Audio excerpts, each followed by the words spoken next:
Peninsula isn't the only place home to nuclear tension in Asia. And as we've just heard, President Trump started his press conference today talking about trying to help nuclear-armed neighbors, India and Pakistan, walk back from the brink of their recent flare-up. This is what he said. We have, I think, reasonably attractive news from Pakistan and India. They've been going at it, and we've been involved in trying to have them stop. And we have some reasonably decent news. I think hopefully that's going to be coming to an end. It's been going on for a long time, decades and decades. So the recent reasonably decent news is that Pakistan's Prime Minister, Imran Khan, announced plans to release an Indian pilot who was shot down over Kashmir on Wednesday. And this was when he was flying a mission after India had accused Pakistan and terrorists based there of killing 40 Indian soldiers in the disputed Kashmir region. Pakistan's Foreign Minister Shah Mahmood Qureshi is deeply immersed in this developing situation, and he told me from Islamabad that they are trying to diffuse the tension. Foreign Minister Qureshi, thank you for joining me from Islamabad. Well, I'm happy to be with you.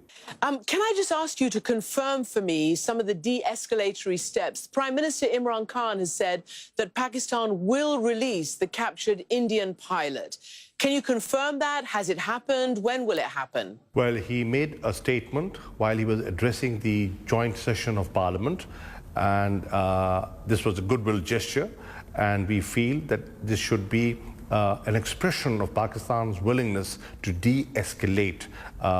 We are willing to hand him over as soon as possible, perhaps tomorrow. Here we are in Hanoi, where the President of the United States, the leader of North Korea, have been trying so far unsuccessfully to de-escalate and denuclearize. The whole issue of nuclear weapons is so dangerous and front of mind. And here we had this situation between you and India, two nuclear-armed nations who have been to war before, and it really captured the world's attention. It looked very, very serious. How serious was it? Well, the situation certainly was serious when India attacked Pakistan, when they violated our airspace and dropped bombs in Pakistan, when they violated the UN Charter, when they violated international law and undertook an act of aggression. This was serious. You know, the Indian Air Force is fully mobilized, the Pakistan Air Force is fully mobilized. How dangerous can it be? Well, I mean, you know, you raised the exact question. I mean, is this the kind of situation that, had it not de-escalated, could have tipped you both over the brink? Could you envision all-out war between India and Pakistan? I hope not. That will be mutual suicide. Pakistan never wants to escalate. Pakistan never wants to be in a hostile position. From day one, you know, when this government came into office, Prime Minister Imran Khan offered that if you take one step towards peace, we will take two. He wrote to the Indian Prime Minister saying, let the two foreign ministers meet on the sidelines in New York so that they can chart a way forward. When this Pulwama tragic incident took place, and I landed in Munich for the security conference and I learned about it, what did I do? The first thing was condemn it, condole, and then the Prime Minister made a very balanced, a very reasonable offer that, listen, if you have actionable evidence, share it with us, and we would honestly, sincerely investigate. I wish India, instead of attacking Pakistan, should have shared their evidence and the dossier which we've received today, earlier. What can you say then to the Indian claim that, in fact, it was Jaish-e-Mohammed, the terrorist group that is housed in Pakistan, that launched this massive bomb in Indian-controlled Kashmir and killed so many soldiers there, dozens of soldiers there? I mean, they are obviously incredibly concerned about this group, and it's not the first time this group has operated inside India. My message to the Indians is, this is a new government. This is a new government with a new mindset. We want to live in peace. We have a people-centric agenda. We want to concentrate on fixing the economy. We want to improve governance in Pakistan. We want to eradicate corruption in Pakistan. That's the mandate given to us by the people of Pakistan. We want to see peace and reconciliation in Afghanistan, and that Western Front is consuming us. We do not want an Eastern Front. We want to put an end to the 17-year-old war that's going on in Afghanistan. We want peace and stability in the region. After a very long time in Pakistan, there is a government which has complete support of the Pakistan armed forces. The civil and the political leadership is on the same page. This was a great opportunity, historic opportunity that they should have availed. The policy of this government is that we will not allow our soil to be used by any organization or any individual for terrorism against anyone, and that includes India. Well, then let me ask you a direct question then regarding the head of Jaish Mohammed. The Indian government would like you to, have that, or would like his name, the head of it, to be put on the international terrorist list. But your friends, the Chinese government are constantly, apparently on your behalf, vetoing that.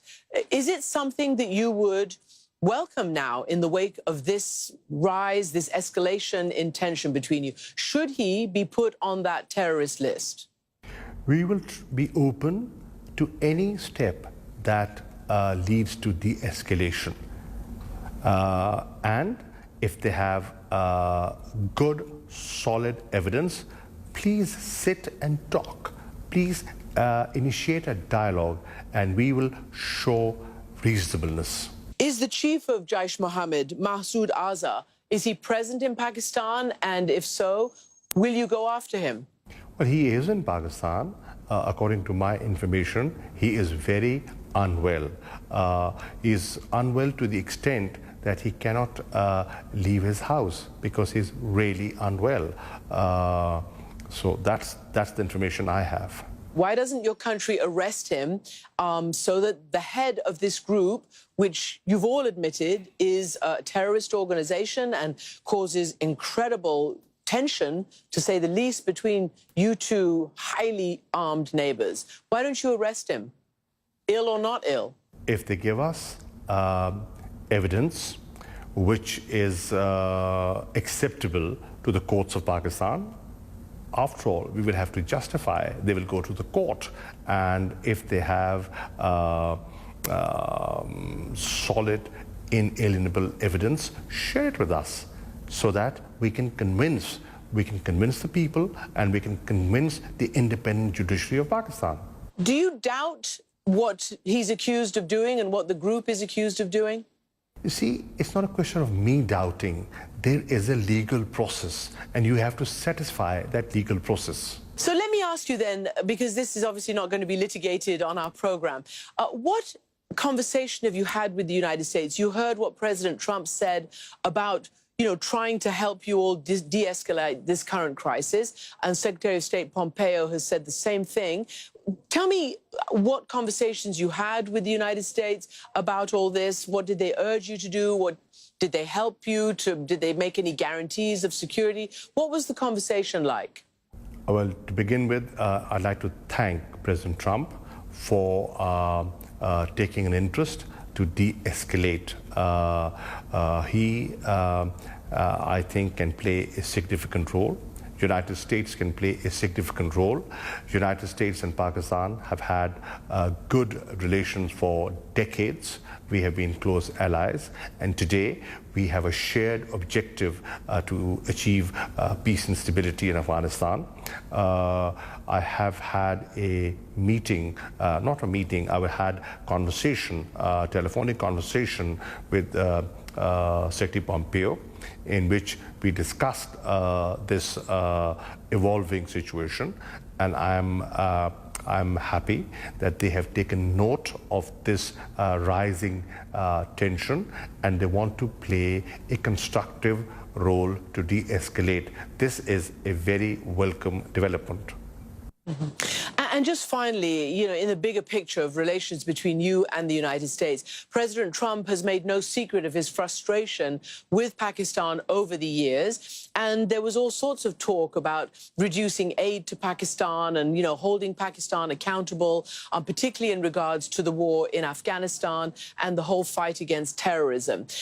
Describe your relationship and the relationship of Pakistan with the US, particularly under the new government of Prime Minister Imran Khan. Certainly, that frustration was there, and one can see the South Asia strategy policy announced by President Trump. But this is a new government. And as soon as I came in as foreign minister, I said one of my desires is to reset our relations, our bilateral relations with the United States. When Secretary Pompeo came to Islamabad, we had a very constructive and a very engaging meeting. He invited me to Washington, and we had another very positive meeting. And today, President Trump and Secretary Pompeo both and Ambassador Khalilzad have acknowledged that Pakistan is playing a constructive, Pakistan is playing a positive role, and this was said in the State of the Union address.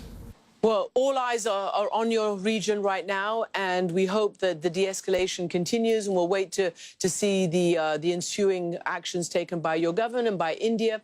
We thank you, Foreign Minister Shah Mahmood Qureshi, for joining us. Thank you, ma'am. So we also invited the Indian Foreign Minister to join us as well on this program, but the Foreign Ministry declined and didn't provide anybody to talk to us. But this